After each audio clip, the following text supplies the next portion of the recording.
वंदे तद्गुणे लब्धे वंदे तद्गुणे लब्धे वंदे तद्गुणे लब्धे। जुड़ो पंच परमेश्वर भगवान की, देवादि देवादिनाथ भगवान की, अंतिम शासनपति महावीर स्वामी भगवान की, परम पूज्य शिवदेव श्री आदि सागर महावीर कीर्ति विमल सागर सन्मति सागर जी महाराज की, परम पूज्य शिवदेव श्री सुंदर सागर जी महाराज की, द्वादशांग चिन्माणी माता की, समसारिका संघ की जय। अनंत काल बीत गया,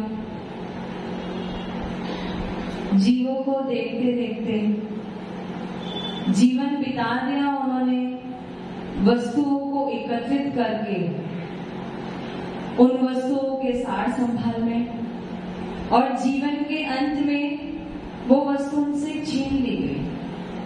क्या कर ली गई? छीन ली गई। किसने छीनी? मृत्यु ने छीनी अथवा पाप कर्म के उदय ने छीनी। आपने स्वयं से त्यागी नहीं। अनंत काल बीत गया ऐसे लोगों को देखते देखते जो जीवन भर वस्तुओं को एकत्रित करते हैं, उसके बाद उसकी सुरक्षा करते हैं, और अंत में वो वस्तु ना चाहते हुए भी उनसे छीन ली जाती है। वो स्वयं से देते नहीं, छीन ली जाती है। और क्यों छीन ली जाती है? कि मृत्यु निकट आ गई होती है, काल उनका इंतजार कर रहा होता है, अथवा उनका पुण्य कर्म का उदय नष्ट होके पाप कर्म के उदय में परिवर्तित हो जाता है। उसके बाद अनंत काल और बीत गया ऐसे लोगों को देखते देखते जिन्होंने वस्तुओं को एकत्रित तो किया, परिग्रह को एकत्रित किया, परंतु परिग्रह को एकत्रित किया, उनका सार संभाल भी किया, लेकिन अंत में जब उनको प्रतिबोध हुआ कि ये परिग्रह मेरे लायक नहीं है, तब उन्होंने उसे छीनना नहीं पड़ा। अपने आप ही अपने मन से स्वेच्छा पूर्वक उनका त्याग कर दिया। और अनंत काल बीत गया ऐसे तपोनिधियों को देखते देखते जिन्होंने प्रारंभ से ही कभी परिग्रह को अपनाया ही नहीं, प्रारंभ से ही परिग्रह की सुरक्षा नहीं की, और प्रारंभ से ही कभी परिग्रह के प्रति आसक्ति ना रखी। उन्होंने प्रारंभ से ही परिग्रह का त्याग कर दिया, और ऐसे निवृत्त वेश को धारण करते करते उन्होंने अनंत काल बिता दिया, और ऐसे ही दिगंबर धर्म की प्रभावना में लगे हुए हैं। गौतम गंधर्व श्रेणी के राजा से कहते हैं, क्या कहते हैं? जो हमारे महावीर स्वामी भगवान के प्रथम गंधर्व है, गौतम गंधर्व, वो उनके प्रथम श्रोता, जो मुख्य श्रोता है महावीर स्वामी भगवान के, ऐसे श्रेणी राजा से वो गौतम गंधर्व कहते हैं कि हे श्रेणी सुन, मनुष्य के रस को बदलने में समय नहीं लगता है, मनुष्य की सोच को बदलने में समय नहीं लगता है, समय को समय बदलने में समय नहीं लगता है, क्योंकि समय के पास इतना समय नहीं है कि पुनः वो आपको समय दे सके। तो वो क्या कह रहे हैं? गौतम गंधर्व श्रेणी राजा से कह रहे कि देख, मनुष्य का रस क्षण भर में बदल जाता है। वो राम जो सीता के प्रति बहुत वात्सल्य रखता था, बहुत प्रेम रखता था, उसके प्रति आदर सम्मान रखता था, जिस राम ने उस सीता के लिए प्रति नारायण रावण जो अर्धचक्री था, 3 खंड का राजा था, जिसने अनेकों अनेक योद्धाओं को जीता था, जो विद्याधर था, उसके सामने वो भूमि गोचरी राम ने केवल अपनी प्रियकारिणी सीता के लिए युद्ध कर गया और युद्ध में जीत गया, खुश हो गया। परंतु ऐसा एक समय आ गया कि लोग अपवाद में किसी ने कह दिया भैया ये गलत है, सीता पर पुरुष के घर पे रह के आई है, भले उसने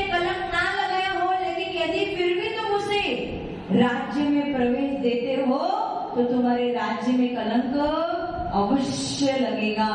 तो उस राम ने जो अपनी सीता के प्रति इतना प्रेम रखता था, उसी राम ने लोक अपवाद के डर से उस सीता को गर्भ अवस्था में ही, कैसी अवस्था में, जब किसी स्त्री को सबसे ज्यादा जरूरत होती है, ऐसी अवस्था में उस राम ने उस सीता को जंगल में छुड़वा दिया। वो भी कैसे, मायाचारी करके।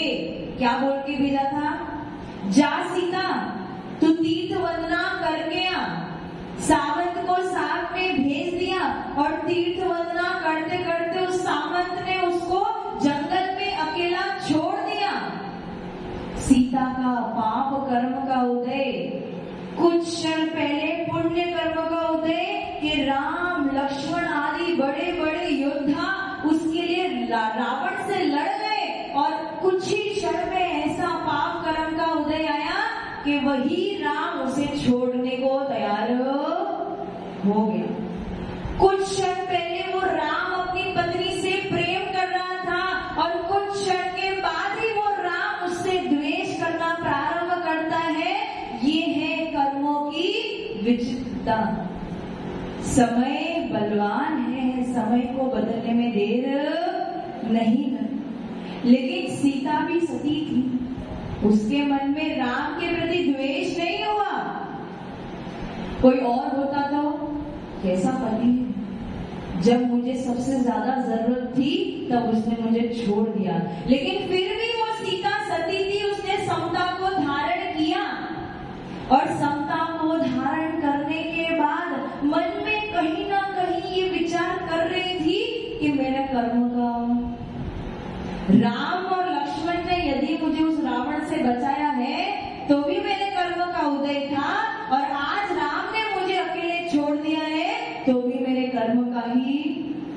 और कैसा कर्म का? उसने कितने ही जन्मों के पूर्व किसी आरिका और किसी साधु को अकेले बैठा हुआ देखा था, और अपवाद में ये बोल दिया था कि वो अकेले बैठे, निश्चित तौल पे दाल में कुछ काला। लेकिन वो आरिका और साधु कैसे थे? गृहस्थ अवस्था के भाई और बहन थे। एक बार उस आरिका और साधु पे लांछन लगा लिया, एक समय के लिए लगा भी लिया, और उसके बाद पश्चाताप भी कर लिया कि मैंने गलत किया है। फिर भी उसे कर्म का उदय ऐसा सताया कि उसको गर्भ अवस्था में उसके पति ने उसे अकेला, समझती थी वो धर्म को मन में धारण करती थी, ऐसी वो सती सीता। यदि मन में धर्म ना होता तो उसके मन में क्या भाव आते? निश्चित तौर पे द्वेष के भाव आते हैं। जिसके मन में धर्म बसा है, जिसके मन में धर्म बसा है, वो अपने अपकारी का भी अपकार नहीं कर सकता है। वो अपने उपकारी का भी उपकार कभी भूल नहीं सकता है। किसके मन में? जिसके मन में धर्म बसा हो। मच्छर काटने आ गया, मारोगे क्या उसे? मारोगे? कब तक नहीं मारोगे? जब तक अज्ञानता है तब तक तो उसे मारोगे ही। जब आपको किसी ने उपदेश दिया कि भैया मच्छर को मत मारना क्योंकि उसके अंदर भी जीव है, और यदि किसी जीव को मारोगे तो उससे क्या होगा? हिंसा होगी। तो जब आपको किसी ने उपदेश दिया तो आपको ये ज्ञान हो गया कि भले वो मच्छर ने मुझे डसा, तो डसना उसका काम है, उसने अपना काम कर लिया, लेकिन मुझे उसका घात भी। धर्म ने यही सिखाया है कि अपकारी भी हो तो भी उसका अपकार नहीं करना, उपकार करने की कोशिश ही करना। तो वो सती सीता ने उस राम के प्रति द्वेष नहीं दिखाया, उसके मन में फिर भी राम के प्रति दया भाव आए। क्या दया भाव आए? उसने कह दिया सामंत से कि जा सामंत, कह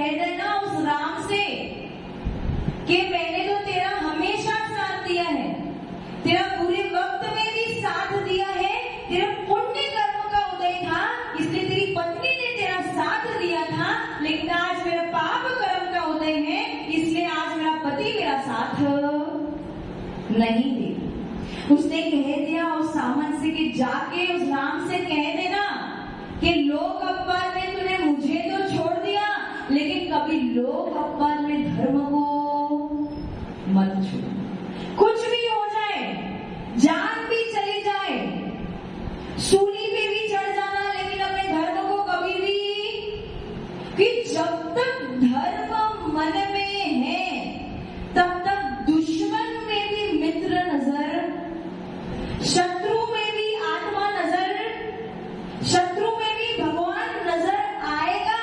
समझ में आएगा कि अभी उसकी वो अज्ञानता है, उसके कर्म का उदय है, उसके कषाय का उदय है कि वो अभी कुछ गलत। जब तक धर्म दिल में बसा है तब तक, यदि ये धर्म आपके दिल में नहीं है ना, तो पिता पुत्र का और पुत्र पिता का शत्रु, भाई भाई का शत्रु बन जाता है, बहन बहन की शत्रु बन जाती है। कब? जब धर्म दिल में ना बसे। कब? जब धर्म ही आपका सच्चा साथी है, धर्म ही आपका सच्चा मित्र है, और धर्म ही आपकी रक्षा हमेशा करेगा। हमेशा मन में ये भावना रखना, कुछ भी हो जाए, कुछ भी हो जाए, परिवार वाले यदि छूट जाए, उसमें कोई बहुत बड़ी आश्चर्य की बात नहीं है। इतना जीवन बीत गया, सबके मरण देखते देखते परिवार तो अपने आप आपसे छीन लिए जाएंगे, छूट जाएंगे, परिग्रह आपसे छीन लिया जाएगा, लेकिन एक ही चीज आपके साथ में यदि जाने वाला है तो वो है धर्म के संस्कार। इसलिए अपने मन में ये मजबूती बना लेना कि धर्म मुझे कभी भी नहीं छोड़ना है। अब धर्म करना कब? सुख में करना या दुख में करना? शुभम भैया, सुख में करना या दुख में करना? दोनों ही अवस्था में धर्म करना चाहिए, क्योंकि गुणभद्र आचार्य अपने आत्मानुशासन में क्या कहते हैं? वो कहते हैं कि भाई साहब, तुम धर्म करो, सुख में धर्म करोगे तो सुख में धर्म करोगे तो सुख की वृद्धि होगी, और दुख में धर्म करोगे तो दुख का, इससे बड़ा प्रॉफिट और क्या हो सकता है? करना क्या है? सुख हो अथवा दुख हो, धर्म करो। लोग कहते हैं कि अपने पास धन रखो, बुरे समय में काम आए, ऐसा कहते हैं ना। बहुत लोग कहते हैं भैया इकट्ठा करके रखो, कभी अकाल पड़ गया तो तुम्हारे काम में आ जाएगा, कोई बुरा समय आ जाएगा तो तुम्हारे काम में आ जाएगा। अरे हमारे महावीर स्वामी भगवान, हमारे तीर्थंकर भगवान, हमारे गणधर, हमारे आचार्य कहते हैं धन को साथ में मत रखो, देव शास्त्र गुरु को अपने पास रखो, तो बुरा समय आएगा ही। इससे बड़ा प्रॉफिट और क्या हो सकता है? अगर देश का पीएम आपके साथ में हो तो आपको देश में किसी से डरने की जरूरत है क्या? क्यों अध्यक्ष जी? अगर आचार्य जी आपका साथ दे चतुर्मास में तो आपको किसी से लड़ने की जरूरत है क्या? डरने? अरे लड़ भी लोगे, झगड़ भी लोगे, लेकिन अपना पीएम अपने साथ बैठा, फिर डरने की बात क्या है? उसी प्रकार से पीएम तो एक देश का ही है, ये तो 3 लोग के नाथ है, देव शास्त्र गुरु जो 3 लोग के नाथ है। यदि ऐसे नाथ हमारे समीप में बैठे हो, यदि उन्होंने हमारा हाथ पकड़ के रखा हो, यदि उनका हाथ हमारे सर पे हो, तो हमें इस लोक में डरने की जरूरत किससे है? भले कितने ही शत्रु आ जाए, कितनी ही विपदा आ जाए, कितने ही उपसर्ग आ जाए, कोई भी तकलीफ आ जाए, लेकिन जब तक इनका साथ है तब तक किसी से भी डरने की जरूरत, निश्चित तौर पे जीत हमारी होके ही रहेगी। जीत का मतलब ये नहीं है वैभव संपत्ति को जीतना, जीत का मतलब ये है कि सामने कितने भी शत्रु हैं, उनके सामने यदि संसार में मैं हार भी जाऊंगा, लेकिन जब तक ये गुरुदेव मेरे समीप में बैठे हैं तब मैं हार के भी उनके सामने जीत जाऊंगा, कि ये मुझे रोने कभी नहीं। इसलिए हार के बाद भी कितने निष्प्रय साधु हैं, कल केशलोच हो गया, किसको पता चला? केशलोच कैसे होता है? खुले आम, खुले बड़े बड़े मंचों पे उसकी कितनी प्रभावना की जाती है, वीडियोस बनाए जाते हैं, प्रचार प्रसार किया जाता है। यहाँ तो बाहर वालों को तो जाने दो, अंदर वालों को भी नहीं पता था कि केशलोच होने वाला है। निष्प्रहता तो देखो। और यदि ऐसे निष्प्रह साधु को देख के भी आपके मन में उनके प्रति झुकने के भाव नहीं हो रहे हैं, अध्यक्ष जी, आरके कॉलोनी के अध्यक्ष जी, मैंने सुना था यहाँ पे सब सेठिया लोग रहते हैं। बात सच भी है, सब सेठिया लोग रहते हैं। और सेठों की विशेषता रहती है कि पेट उनका क्या होता है? आगे होता है, खूब आगे होता है। अगर पेट आगे नहीं तो सेठ, पेट की वजह से वो सेठ कहलाता है। और परंतु तकलीफ क्या है? पेट बीच में आ जाता है। कहाँ बीच में आता है? जब जब झुकने की बारी आती है तो पेट ऐसा बीच में आता है कि इंसान झुक ही नहीं पाता। ऐसे निष्प्रह साधु के सामने भी यदि आपका पेट बीच में आ रहा है तो आपका सेठ बनना बिल्कुल बिल्कुल व्यर्थ है। सेठ बनने का कोई मतलब। रावण ने कई युद्ध जीते थे, मैंने पहले भी आपको ये एग्जाम्पल सुनाया था। रावण ने बहुत बड़े बड़े योद्धाओं के सामने युद्ध जीते थे और रावण अपने आप में बहुत खुश था कि मैंने बहुत सारे युद्ध जीते हैं। लेकिन जो योद्धा उस रावण के सामने हार जाता था, वो योद्धा उसके सामने झुकने के बदले सब कुछ छोड़ छाड़ के मुनि पद पर विराजमान हो जाता था। और उस रावण को युद्ध जीतने के बाद भी उस मुनि के सामने अपना मस्तक झुकाना पड़ता था। अरे ऐसे युद्ध को लड़ो तो मजा भी आए, ऐसे युद्ध को लड़ो कि युद्ध हारने के बाद भी आप जीत जाओ। तो सेठों के क्या होता है? पेट बीच में अटक जाता है। पेट कम कर लो तो अपने आप सब हो जाएगा। तो धर्म की बात चल रही थी। गुणभद्र आचार्य आत्मानुशासन में कहते हैं, सुख हो अथवा दुख हो, धर्म आज आपके पास जितना भी है, जितने भी सेठ हैं यहाँ पे बैठे हैं, आज आपके पास जितना भी है ना, वो किसकी वजह से है? देव शास्त्र गुरु की वजह से ही। ये सबसे बड़ा पुण्य यदि आप कहीं कमा सकते हो तो इन देव शास्त्र गुरु के चरणों में ही कमा सकते हो और कहीं पे भी। इन्होंने आपको मौका दिया है, आरके कॉलोनी में आके मौका दिया है कि अपना पुण्य कमा लो, और यदि नहीं कमाते हो तो जो है सो। पूर्व भव में आपने एक धर्म का बीज बोया था। पूर्व भव में आपने एक धर्म का बीज बोया था। मान लो कि आशीष भैया आपने एक बहुत ही सुंदर आम का वृक्ष आपको लगाना था। उस आम के बीज को आप क्या करोगे? बोओगे। बोने के बाद तुरंत पेड़ खड़ा हो जाएगा क्या? नहीं होगा।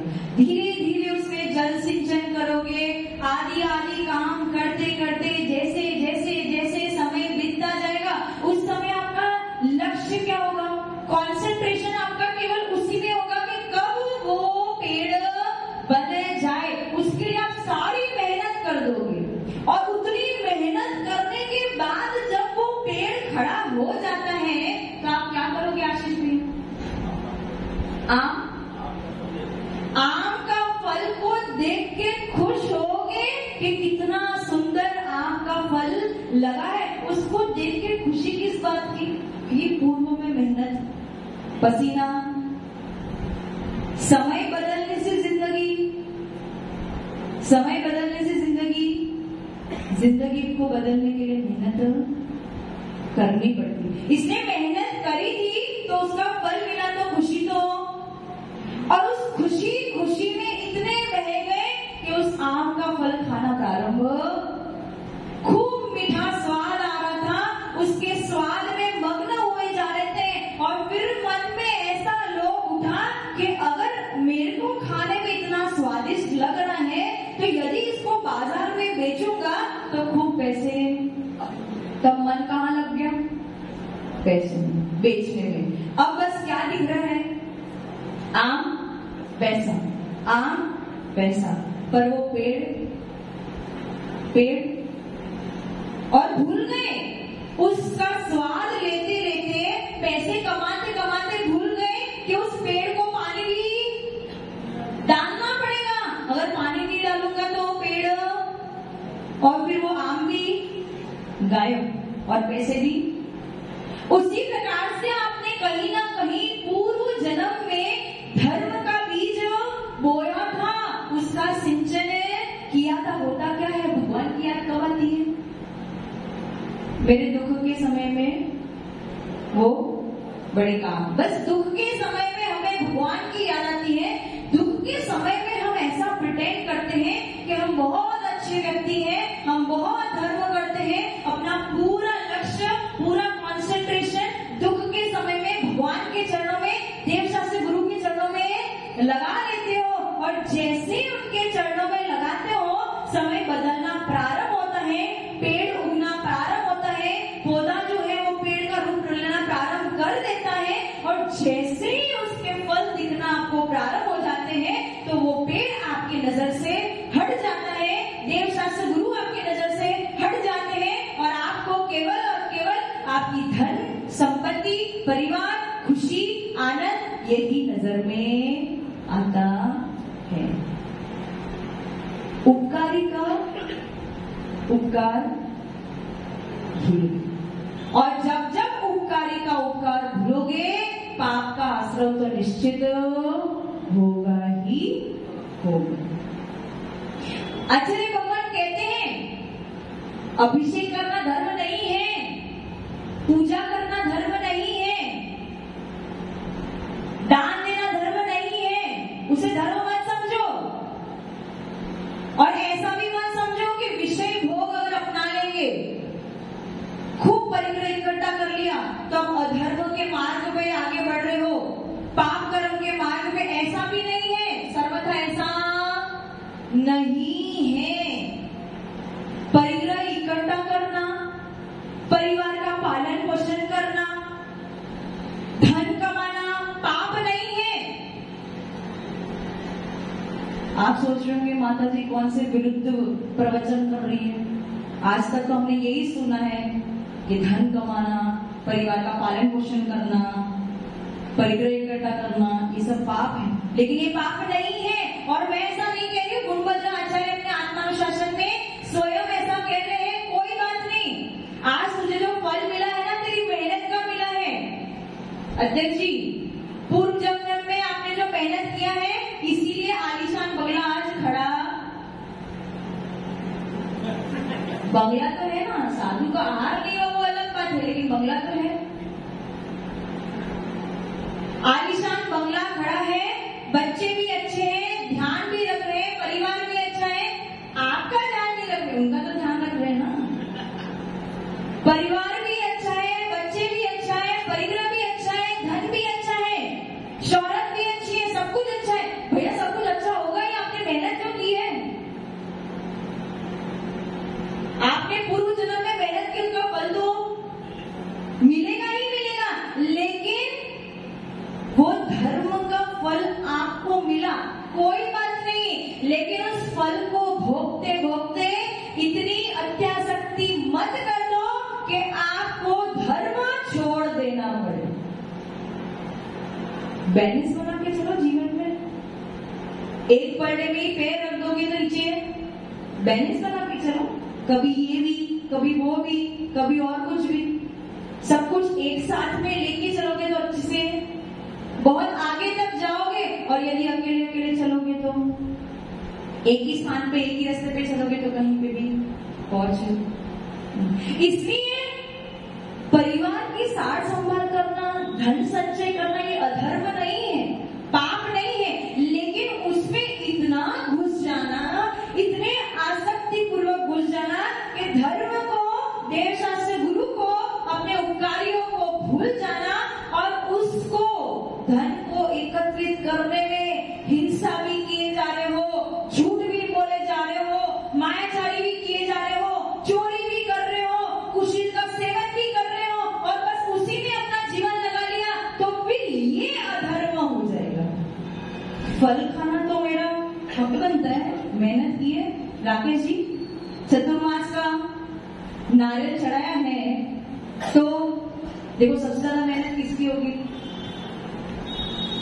गुरुदेव की तो होगी, लेकिन उसके बाद किसकी होगी?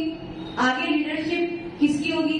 अध्यक्ष जी की होगी। चतुर्मास का नारियल चढ़ाया है, और जब वो 4 महीने बीत जाएंगे, उस 4 महीने के बाद मन में कहीं ना कहीं ये भाव तो होंगे कि सबसे ज्यादा फल तो,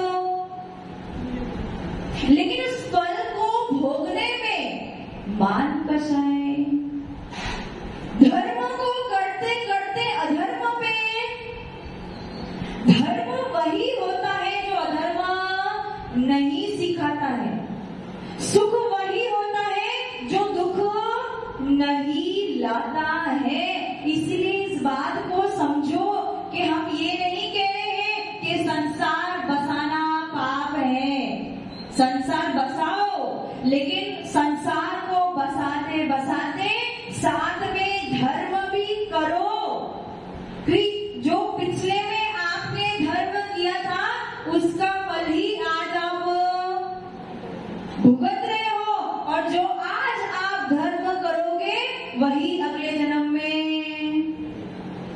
भुगतोगे।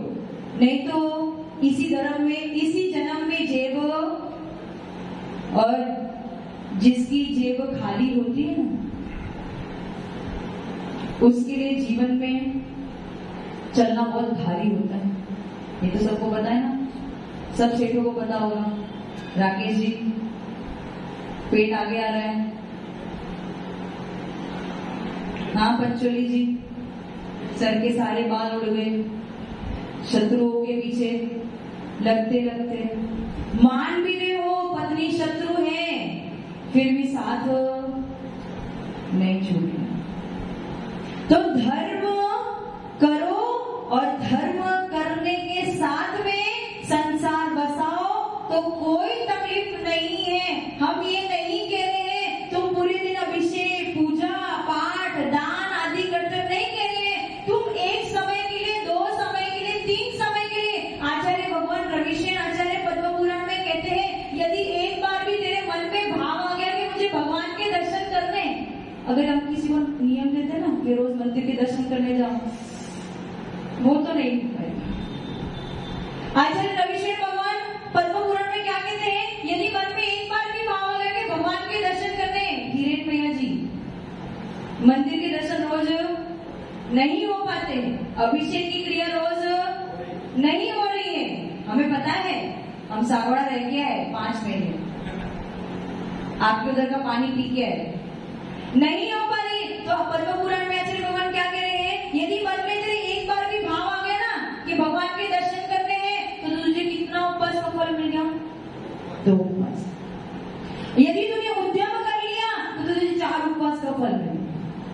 यदि अपने घर पे वो सामग्री इकट्ठा करना प्रारंभ कर लिया तो तुझे 10 उपवास का फल मिल गया। यदि तू अपने घर से निकल गया तो तुझे 15 उपवास का फल मिल गया। घर से निकल गया तो 15 उपवास का फल मिल गया। यदि मंदिर के द्वार पे आ गया तो 1 महीने का फल मिल गया। कितने महीने का? 1 महीने का फल मिल गया। यदि तू मंदिर के आंगन पे तो आ गया, अब मंदिर के मेन द्वार पे जहाँ मतलब भगवान की वेदी है, उस द्वार पे यदि आ गया तो तुझे 6 महीने के उपवास का फल मिल गया। कितने महीने का? 6 महीने। उसके बाद यदि तूने मुख के दर्शन कर लिए तो 100 वर्ष के उपवास का फल मिल गया।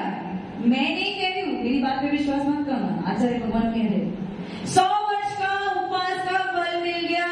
यदि तूने भगवान की 3 बार प्रदक्षिणा लगा ली तो तुझे 1000 वर्ष के उपवास का फल मिल गया। और यदि वहां बैठे बैठे तूने 5 मिनट के लिए भी भगवान की स्तुति कर ली तो तुझे अनंत वर्षों के उपवास का फल मिल जाएगा। कौन कह रहा है? आचार्य भगवान कह रहे हैं, ऐसे ही नहीं कह रहे। आप पर दया दृष्टि करके आप पे उपकार करने की कोशिश कर रहे हैं। वो कह रहे हैं तप करो, तप करो, तप करो, लेकिन उपवास करने से तप मत करो। भैया तुम मंदिर दर्शन करने आ जाओगे तो भी वो तुम्हारा सबसे बड़ा पंचोली जी,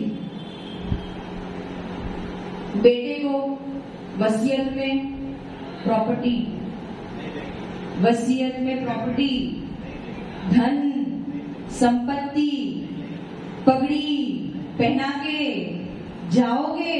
यदि उस बेटे को वसीयत में थोड़े धर्म के संस्कार देके जाते तो उसके लिए स्वर्ग का द्वार खोल के, कहाँ है बेटा? माता जी मैं तो आ रहा हूँ ना, मेरा बच्चा नहीं है तो क्या हो गया, मैं तो आ रहा हूँ ना। वही बच्चा जब आप बूढ़े हो जाओगे ना, वही आपका बेटा जब आप बूढ़े हो जाओगे, जब आप में सामर्थ्य नहीं रहेगी पैसे कमाने की, जब खटिया पे पड़े होंगे और एक दिन यदि आपका जन्मदिन आ जाए तो आपको घड़ी गिफ्ट करेगा। क्या गिफ्ट करेगा? तब आप उसे क्या कहोगे? बेटा तूने घड़ी तो दे दी, थोड़ा समय भी दे देता, थोड़ा समय भी दे देता तो अच्छा। संस्कार देने पड़ते, और कब देने पड़ते हैं? कब? 16-17 साल की उम्र में संस्कार दो, है ना? पवन जी कब दो? 8 साल में संस्कार, उसके पहले संस्कार मत दो। अरे भाई साहब, 45 दिन में हम भगवान के दर्शन करने के लिए लेके आते हैं, ये सोच के कि यदि ऐसा चित्र उसकी आंखों में, यदि इसकी दृष्टि में पड़ गया तो निश्चित तौर पे उसके संस्कार, बस एक बार दर्शन करा लिए अक्ष भैया जी, बच्चे के दर्शन एक बार मंदिर में करा लिए, काम हो गया। करा तो दिए भगवान के दर्शन, 45 दिन में हो गया ना, बस अब और क्या करना है? कुछ नहीं, बस एक बार। अरे आचार्य भगवान कहते हैं भोगों की कहानी, परिग्रह की कहानी, काम वासनाओं की कहानी, विषय भोगों की कहानी आपने अनंत संसार से सुनते आ रहे हो, वो हमें आपको सिखाना।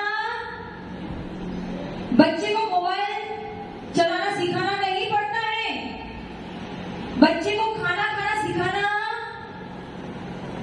बच्चों को लड़कियों को देखना सिखाना नहीं पड़ता है, वो स्वयं से ही देख लेते हैं। वे इतने भावों के उनके संस्कार पड़े हैं, लेकिन बच्चों को मंदिर में जबरदस्ती लाना पड़ता है, बच्चों को देव शास्त्र गुरु के सामने जबरदस्ती झुकाना पड़ता है, बच्चों को जबरदस्ती शास्त्र वाचन करवाना पड़ता है, बच्चों को जबरदस्ती आहार दान दिलवाना पड़ता है।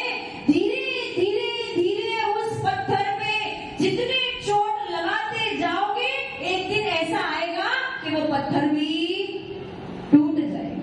अब आप सोचो, पंचोली जी आपने सोचा, मैंने अपने बेटे को बोला चल यार तू आचार्य भगवान को आहार देने के लिए आ गया। वो एक दिन, दूसरे दिन से छुट्टी हो गई, उसकी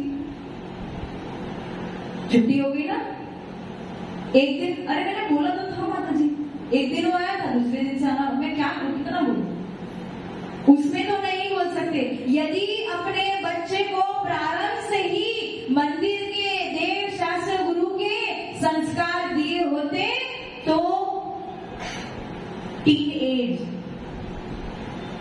आज जब वो टीनेजर्स को देखते हैं ना, कोई ड्रिंक कर रहा है, कोई स्मोक कर रहा है, कोई लिविंग रिलेशनशिप में रह रहा है, कोई लड़कियों के साथ घूम रहा है, कोई लड़कियों पे बुरी नजर डाल रहा है, जब ये सब देखते हैं ना तो लगता है कि स्ट्रिक्ट पेरेंट्स, मतलब स्ट्रिक्ट पेरेंट्स होना एक ब्लेसिंग है, कर्स नहीं।